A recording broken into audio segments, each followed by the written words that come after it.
Because of the pandemic, millions of families in America are facing hunger, and many of these for the first time. Since March, food insecurity in the state of Texas has doubled. Locally, Brazosport Cares has experienced a 130% increase in families seeking food assistance since the pandemic started. Each week, 250 families come to Brazosport Cares needing food. 65% of those normally do not have to rely on a food pantry. September is Hunger Action Month. It's a 30-day event each year where people just like you join together in a mission to end hunger. Some people participate by following a creative calendar from various food banks. Others volunteer to serve to be hands-on part of the mission. And others host an event during the month to raise awareness of the problem in the mission. During this Hunger Action Month, Brazosport Cares wants to inspire our community to take action to end hunger by providing an in-depth look at hunger in southern Brazoria County through our Mythbuster series. Each week in September, we're exploring 4 common myths around hunger. You might just be surprised at what's true and not true about the people who need help with food. Welcome today. I'm Christy Frey, and I'm your host of our first Mythbusters podcast. Today, we're going to spend some time together debunking the myth, people who are hungry are typically homeless or unemployed. To help me do that, I've got 3 amazing ladies from United Way of Brazoria County to join in the conversation. You guys want to take a minute and introduce yourselves and tell us what you do here? Hi, my name is 𝐁𝐫𝐚𝐳𝐨𝐫𝐿, and I'm the Executive Director for United Way of Brazoria County. Hello, my name is Gloria Luna, and I am the Community Outreach Director for United Way of Brazoria County. Hi, thank you all for having us. I'm Jennifer Ford. I'm the Community Engagement Director here at United Way of Brazoria County. Great. Thank you, ladies, for joining us today. This is a real honor to talk to you guys about this.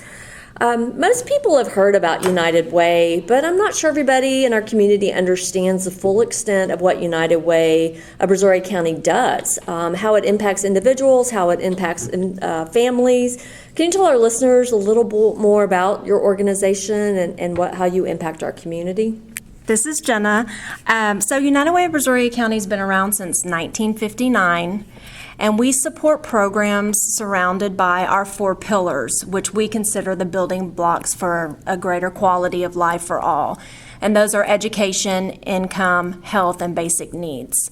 What our organization does is that we fund great programs like Brazosport Cares, but we also work with families who are struggling to provide their basic needs, specifically in rent utilities assistance, and those who are on the verge of homelessness. So while we also support all of these great programs, we also have in-house initiatives that we work, so we ensure that every Brazoria County resident is able to provide the basics for their family and live a greater quality of life. You talked about your 4 pillars, one of those being basic needs, and that's where Brazosport Cares falls, just providing hunger relief to our community. Can you tell us a little more about the basic needs pillar? Why is that important? How many organizations do you serve? Why basic needs? Why do you think that's so important to address in our community? Basic needs, like I stated, was one of our 4 pillars. It's also our largest pillar in which that we support the community in, because that seems to be the greatest need in Brazoria County. Being able to provide families who are struggling to maybe pay their rent, to feed their families, to provide utilities. Everybody needs to be able to provide basic needs for their household, and that's where we see the greatest need. And so it's very important to us that we are able to support programs and have in-house initiatives that drive families to become self-sufficient. This is Gloria, and as Jenna said, we fund 13 community partners who are funded under the basic needs pillar. 23 local programs providing over 2 million basic needs services were documented in 2019. The basic needs is our largest funded area at 91% of our fund that we put out into Brazoria County, from $2.1 million, so 91% of that went just to basic needs. So when you think about that, that is huge, and that seems to be growing year after year. I know that I've been here for almost 7 years, and every year that basic needs pillar has grown, because it seems to be we have more families that are on the cusp basically poverty, and it's a startling statistic. Wow, 91%. I didn't realize that's how much was funded for basic needs. That tells I think, an interesting story about our community and what's going on here. I think prosperity that's happened in the past few years, I think a lot of people have a different viewpoint of how families are coping. But with the increase in jobs goes a big increase in cost in groceries and rents. And that's definitely Brazosport Cares, something that we've seen. Our families continue to struggle. Absolutely. In the past few years, United Way's really focused a lot of its time and its energy on understanding our communities more. And one of the outputs of this is a research that's come out and identified a population that we haven't really heard about before, and you guys call it ALICE for short. And these are not people that are living in poverty. These are other individuals that, like you said, are struggling to make ends meet. Can you tell us a little bit about what ALICE stands for? Who is ALICE? Help us understand, like, who are these families that, are really needing the basic needs? This is an acronym that stands for Asset Limited, Income Constrained, Employed. So in short, this means these are people in our community that work. They're maybe a single parent, a single adult, family of four that are working, but they're struggling paycheck to paycheck to pay their bills, to buy food, pay for transportation, health care, child care. So an ALICE is your waiter, your waitress, an office clerk, a salesperson, your cashier at the grocery store, just all these people in the community that work hard but maybe just don't make enough to pay for their basic necessities every day. Right now, for 2 adults with 2 children in childcare, the cost to afford, which we call the survival budget, for people to just pay for their basic necessities that don't include savings or any cushion for unexpected events, is $72,948 a year. As I'm sure everybody's seen, housing just increases year over year. Rent is rising. People are struggling to afford that, and childcare, and gas. A lot of people drive to Houston or come from Houston to work at the plants, transportation, and then food. Food is a huge cost. For a family of 4 in Brazoria County with 2 children, spend about $775 a month on food. These people are struggling to put food on the table, and sometimes they have to decide whether they should pay their light bill or buy food. And I think one of the biggest misconceptions is that people accessing a food pantry is that people are going there to get all of their food needs met, and they're not. Most of the time they're going to supplement because they've run out of food, and it may be 10 or 12 days before they get paid again. And I think that that's where we need to highlight that this is your neighbor or someone who, they may not look hungry per se, but they are struggling and they're using the food pantry so that they can feed their families. Things that we've been seeing, especially during COVID, of families that were barely making it through just normal times, and at any moment something catastrophic would throw them into a crisis.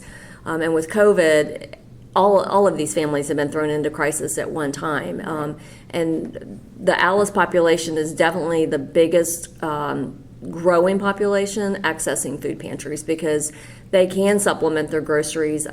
Like you said, it's just they can go part of the month and maybe they need help. Maybe their SNAP benefits run out and they need help that last month. But over the last 6 months, it's hard to believe we're saying 6 months of COVID.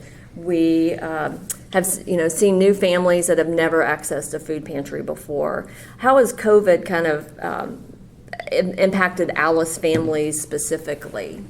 I'm going to let Gloria speak about that, but I'm just going to say that as far as the ALICE population, when you think about who's been affected by COVID, we're talking about hospitality. And that's the biggest bulk of it. So when Jennifer was describing who your ALICE is, that is your waitress, that is your hotel worker, that is someone who may be providing child care services. So for us here at United Way, the bulk of the families that we have assisted through COVID is exactly that. It is that ALICE population. Yes. We talk about the pandemic, and we know that with any disaster, there's always more need than what there is resources. We're in a community where we're prone for disasters, but we were not ready for COVID. So what we found is that everyone's affected in one way or another. And it doesn't matter their economic status, their social status. COVID has pretty much affected everyone across the board. For us, collaborating and working is the key, because not one person, not one organization can do it all. So this is why, as a United Way, we partner with community partners such as Brazosport Cares, because you guys have that expertise. We don't have the expertise in everything. COVID has affected everyone, like I said, in the same way that they're one check away from a disaster. The ALICE population, as Jennifer stated, they don't have that cushion for an emergency fund.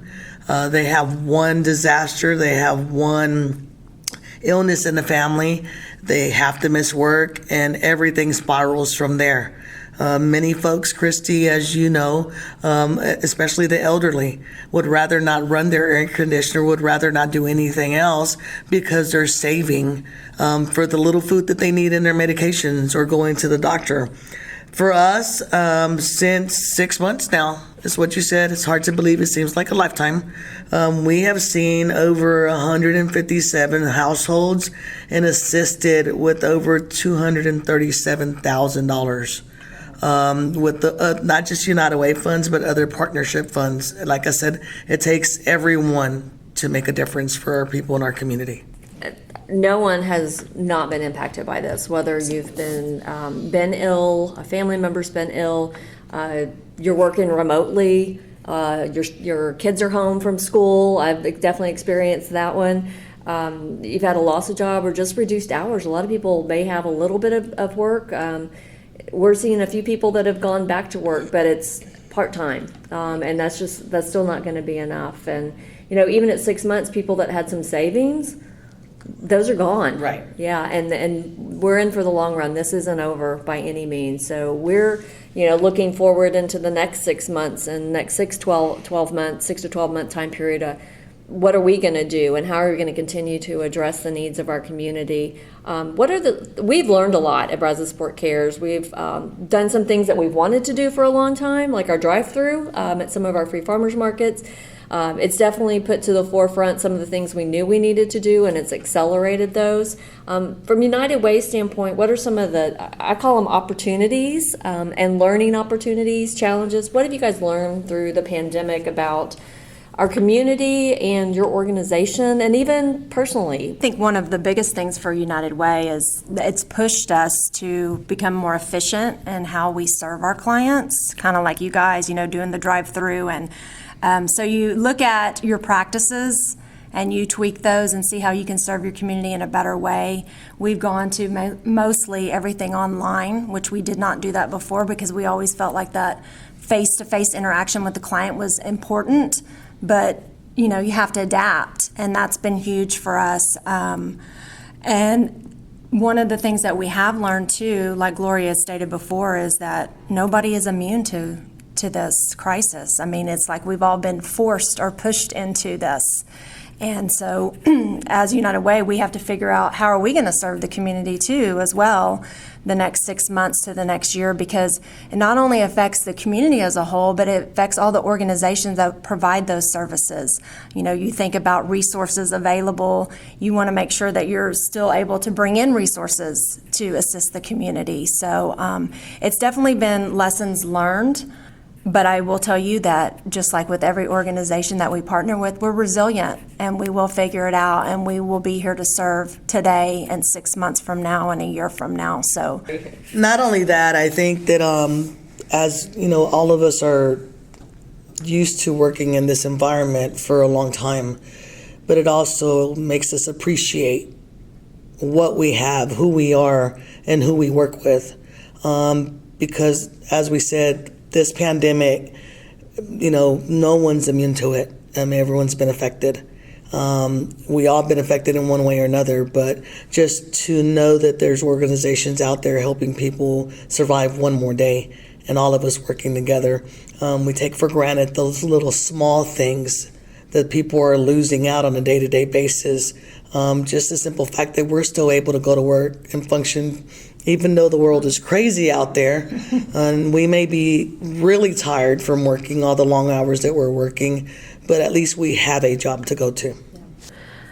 Just knowing people who call in and they need help, and they've been working. Well, these people were already in Alice before the pandemic. So now those hours have been cut. So they're just slipping more into more need. And I feel that there's a lot more need right now than we have the resources available. Working with Brazosport Cares and all of the other great organizations in our community, knowing that we're able to help y'all and then you can help them get that extra food on the table because they're working 20 less hours a week. It's just really eye-opening to see how many people, just by having their hours cut, are on that brinks of struggling paycheck to paycheck, even more so than they were. Is there someone a family that, maybe it's Alice, maybe it's someone in poverty, but definitely in Alice, that really touched you or is memorable that you might share with our listeners just so they can really understand a little bit more a personal, story? I think that always, when we say statistics and put those things out there, are great, but when we really hear how it's in fact impacted one family or one individual, I think that really makes it real for us and we can understand better. Let's just remember that 2017, Brazoria County was hit very hard by Hurricane Harvey. And we were just recovering from Hurricane Harvey when we were faced with the COVID pandemic. So for all of us, it seems that we've been from one disaster to another. So when we talk about families, I know that one in particular we've had a volunteer in our office and worked with us throughout Harvey, was very dedicated to us, just loved helping people in the community. And her father became ill, and she ended up staying home with him shortly after her father passed. And she moved out on her own, older woman, and then she was diagnosed with cancer. And throughout the ordeal, she also was tested positive for COVID. And so with everything just crashing down on her in less than a year, she found herself now at a point where she couldn't pay her rent and driving back and forth for treatments to UTMB from Freeport. Although it doesn't seem like a long distance because most people would look at it that way, but when you're already struggling and having to pay the toll on Blue Water Highway, $2 to there and back, that's $4 a day, plus the parking, it becomes really strenuous. And not only that, having to face those treatments. So through our partnerships with other people, with other funders in the community and funds that we have, she was able to be helped with 3 months of rent and utilities. And that was to give her a sigh of relief, and if we're able to help her again and the need is there, we'll reassess the case. But you just don't think about those things. Talking about a volunteer coming in to work with you, giving of her heart, and then her world comes crashing down. Those are the things that we don't see, or most people don't see on a day-to-day basis. And that's just one of many of the stories that we have heard here and that we've seen and the people that we've talked to.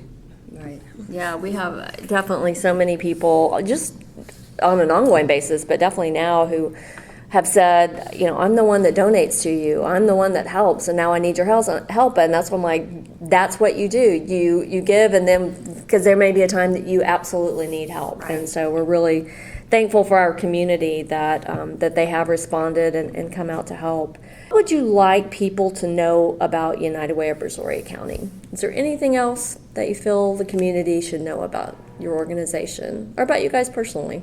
I think one thing that I would say is that, like you stated earlier, a lot of people don't know what United Way does. A lot of people look at United Way as they recognize our logo, and they may look back at, at one time participated in a workplace campaign, but I don't think that they understand all the great things that we do here and that we're able to do. And I always tell people, if you're in need and you don't know where to go, call United Way. And that's what I would like people to know. If you're in crisis and you're looking for something or to help someone, give us a call. And if we don't have the resource, we'll guide you to the resource that's available. For myself personally, that's how I got involved with United Way. I participated in a workplace campaign at my old employer. And I had no idea. I just gave just because it was a campaign and they asked me to, and that, you think that's the right thing to do. It wasn't until I came and volunteered for United Way and saw all the great work that they do and all the different things that they do that I kind of, what you call drink the Kool-Aid. And after that, I was a United Way lifer. So I would just say that, that we're here as a resource, and if you need us, call us. And I'm going to join in there to say that for me personally, I was the Alice. My family was the Alice. I remember the days that I'd wake up just to go to school, to eat the breakfast, to eat the lunch. So for me, working with United Way and working with great partners such as you guys, I live in Freeport. I drive by your place every day. I'm amazed. I get here on Tuesdays and Thursdays, and I just told Jenna, I can't imagine the cars are lined around the block already, and it's barely 7:30, and you guys don't open till 9. You already have folks out there. I would see it before the pandemic, and I would see the need, and people would be lined out beside your door standing. Now there's cars after cars.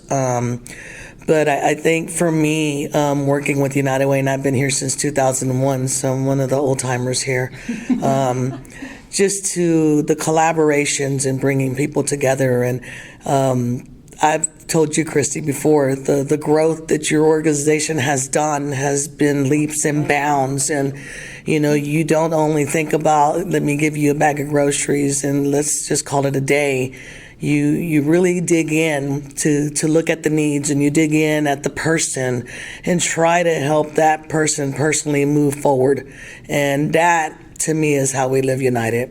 That, to me, why we go out into the community and we campaign and we hit the ground and we raise the funds to put it in the great hands of community partners like you guys, who every day pick up that load and just help those clients.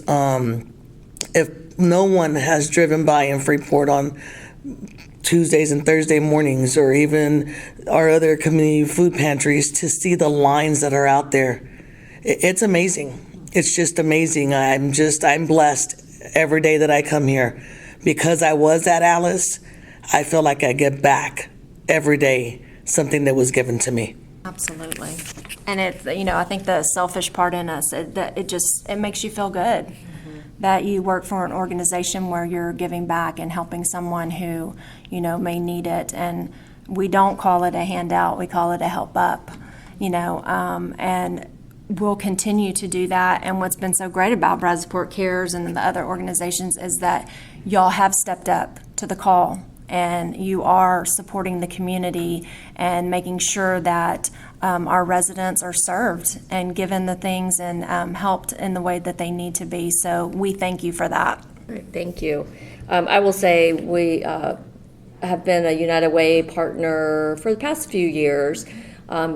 Before that, we were doing what we could, but when we joined forces with you guys and you helped fund some of our programs, I know that's really when we started skyrocketing what we could do and making big strides forward. And we just actually got some new information from Feeding America about our food insecurity rates in Brazoria County. They had actually dropped, which is huge. Right. But now we know that food insecurity is more than doubled in Texas. So I feel like we did a lot. Now we're starting over again. But together we're gonna do that. Just so listeners have the ability to reach out to you, whether they want to donate or find out more, or they may need services or need referrals, what's the best way to find you guys? Or if they want to find out more about Alice specifically? Whenever I'm out in the community and I'm talking to people, I always tell them if they're looking for a resource to call 211. 211 is provided by all United Ways. So you're calling into United Way Greater Houston, actually, and you give them your zip code and the resource you're looking for, and they'll guide you. But always, I tell people, call our office, our local office, and we'll be here to, help you and assist you in any way that we can. You can also, I tell everybody, go to our Facebook page and like our Facebook page and follow us. We do have a Twitter account. We're on LinkedIn and we're on Instagram. You also can go to our website. Here's our little advertisement push. But all you need to do is just Google United Way Brazoria County, and there's so many different ways that you can get in touch with us. But definitely, if you are in crisis and you're needing immediate assistance, I would definitely call 211. Put all that information out on our website, as well as the new ALICE reports that just came out this week. Kind of reading through those, it's pretty startling, the extent of the need from this population. So we'll have all that posted so everyone can read that and read the report and get a better understanding, because we all know someone who is in that population. In closing, I just want to say, working together with United Way, we'll make sure that no one in our community goes hungry. So thank you for what you guys all do. Just a reminder, September is Hunger Action Month. There are different ways you can take action. You can just learn more by listening to this podcast. Share this podcast with your friends and family or your workplace. You can volunteer in any number of food pantries or organizations, or you can donate, because like we said, the need's going to be here for a long time. We have a lot of work to do. I just want to say thanks again to our guests here at United Way, Gloria, Jenna, and Jennifer.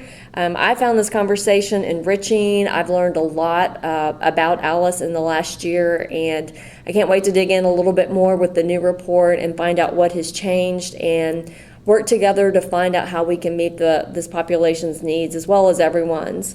I think we've definitely successfully debunked our myth that people who face hunger are typically homeless or unemployed. So thank you guys for helping do that today. For all of you out there, I hope you've learned more about our community through this conversation.